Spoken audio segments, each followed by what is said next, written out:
योग्य धडा द्यायचा असेल तर आता मला जी व्हेज ती अत्यंत उपयोगी पडेल असं त्या ठिकाणी सांगितलं. खरं म्हणलं तर व्यासपीठावर आल्याच्या नंतर आमचे सहकारी संजय सिंग यांचं भाषण ऐकल्याच्या नंतर सभा पुढे चालण्याची काही आवश्यकता नाही असं मला वाटतं.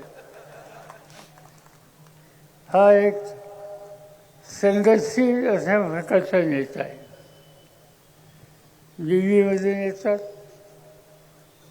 अनेक संकटाला तोंड देतात, पण किती मोठी संकट आली तर हा ग्रस्त कधी घाबरत नाही. जे आपलं तत्व आहे त्या तत्वाची कधी जरूरत नाही. आजची ही सभा एक ऐतिहासिक सभा आहे. मला आज आठवण झाली की महाराष्ट्राचं सुपुत्र सातारचं कर्तृत्व ज्यांनी सर्व देशाला देशाच्या बाहेर दाखवलं त्या यशवंत चव्हाण या सगळ्यांचं फळ आम्हाला होतो आहे. आणि त्याचं महत्त्वाचं कारण एक संघर्षाची स्थिती आज देशामध्ये आली आणि तिला सामोरं जायचा निकाल हा घ्यावा लागतो. आता पृथ्वीराजांनी आपल्या भाषणात सांगितलं की मोदी काही सांगत असले त्या देशासमोर एक प्रचंड संकट त्यांनी आणलेलं आहे. चीनने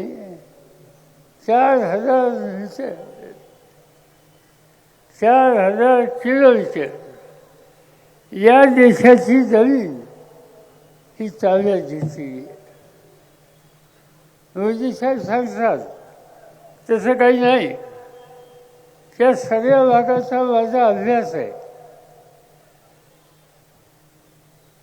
नरसिंहरावच्या मंत्रिमंडळामध्ये देशाच्या संरक्षण खात्याची जबाबदारी माझ्यावर होती. आणि त्यावेळेला सगळं हिमालय आणि त्याच्या आजूबाजूला जी चीनची सीमा आहे त्या सीमेमध्ये प्रत्यक्ष जाऊन त्याची पाहणी मी केलेली होती.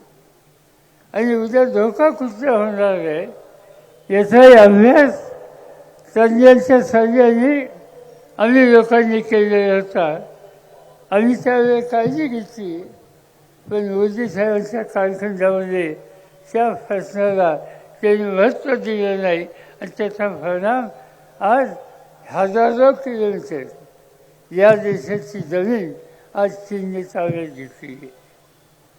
तुमची माझी जमीन जो घालवतो त्याला देशात सत्ता करायचा अधिकार आहे का हा निकाल घ्यायची वेळ आली. हे दाखवतात की आम्ही हे करतो ते करतोय. बऱ्याचशा गोष्टी खोट्या असतात ज्याचा उल्लेख या ठिकाणी आधी केला. मध्यंतरी काश्मीरच्या भागात एक चॅलेंज तयार केलं, आवश्यकता होती. त्या चॅलेंजचं उद्घाटन झालं.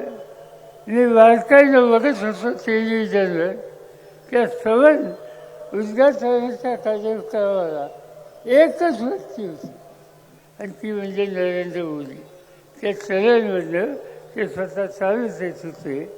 एवढं महत्त्वाचं देशाच्या दृष्टीनं काम त्या ठिकाणी असताना त्या राज्याचे कोणी लोकप्रतिनिधी, तिचे मुख्यमंत्री, तिचे अधिकारी त्या सगळ्यांच्या सह त्या ठिकाणी जाण्याचं काम करण्याची आवश्यकता होती. पण मोदींचं एक वैशिष्ट्य आहे, काय असेल नसेल ते फक्त मीच करतो, माझ्याशिवाय दुसरं कोणी करत नाही. आज या ठिकाणी त्यांनी काय आश्वासन दिली याची चर्चा नाही. 2014ला त्यांनी सांगितलं होतं की आमच्या हातामध्ये सत्ता आल्याच्या नंतर आम्ही महागाई कमी करू. मालाच्या किमती 50% कमी करू. काय घ्यायचं? हा शब्द त्यांनी पाळला. आज आपण बघतोय की हे आश्वासन त्यांनी पाळलं नाही. त्यांनी दुसरी गोष्ट सांगितली की माझ्या हातामध्ये सत्ता द्या. या देशाचा शेतकरी जर संकटात आहे, त्याला संकटातून बाहेर काढण्याच्यासाठी उत्पादन खर्चाचा विचार करून त्याला त्याच्या मालाची किंमत आम्ही देऊ. आज 14 साल गेलं, 24 साल आलं. या 10 वर्षाच्या कालखंडामध्ये उत्पादन खर्चाचा यत्किंचित विचार केला नाही. आज उत्पादन खर्च वाढला, बियाणं महाग झालं, खतं औषधं महाग झाली, मजुरी महाग झाली. शेती अर्थव्यवस्था आज संकटामध्ये आली. शेतीमालाची किंमत वाढली. यांनी केलं काय या सगळ्या काळामध्ये? या काळामध्ये कधीही फायली नाही अशा प्रकारची सूर भावना आज या देशामध्ये आपण पाहतो. मोदींचं धोरण त्याला फसवत नाही अशी भूमिका कुणी घेतली की त्याला लगेच तुरुंगात. आज या ठिकाणी संजय सिंग आलेले, मोदींच्या त्यांनी कठोर टीका केली होती. 6 महिन्याच्या तुरुंगात. अनेकांची उदाहरणं देता येते. झारखंडसारखं आदिवासींचं राज्य, आदिवासी मुख्यमंत्री, त्यांनी आदिवासींच्या प्रश्नाकडे प्रधानमंत्री लक्ष देत नाहीत असं विधान कुठेतरी केलं. आज तो मुख्यमंत्री जेलमध्ये गेलेला आहे. दिल्लीचा मुख्यमंत्री ज्यांनी उत्तम काम केलं, त्याचं काम व्हायच्यासाठी भारताच्या बाहेरून सुद्धा लोक येतात. केंद्र सरकारने याच्यामध्ये सहकार्य केलं नाही अशी भूमिका त्यांनी सुद्धा मांडली.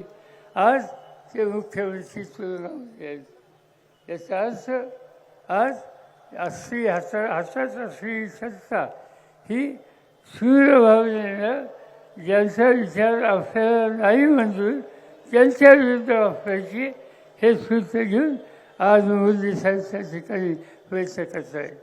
आणि स्थिती बदलायची, ही स्थिती बदलायची असेल तर उद्याच्या निवडणुकीमध्ये शशिकांतचा मोठ्या मताने विजय करणं हे तुमचं माझं कर्तव्य.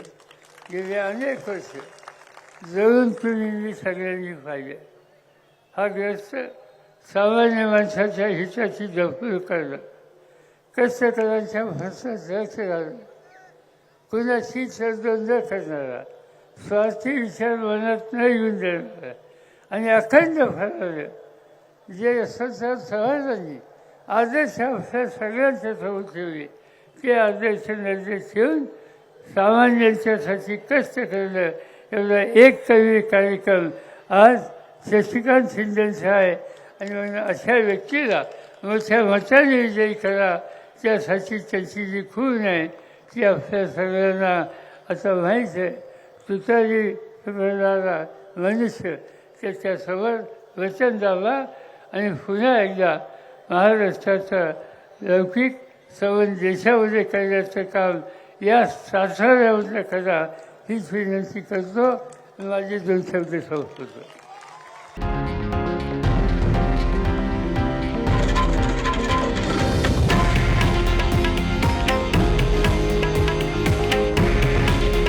हे आहे देशातील नंबर 1 न्यूज नेटवर्क आणि आपण पाहत आहात TV9 मराठी. काळजी तुमची, हित महाराष्ट्राचं.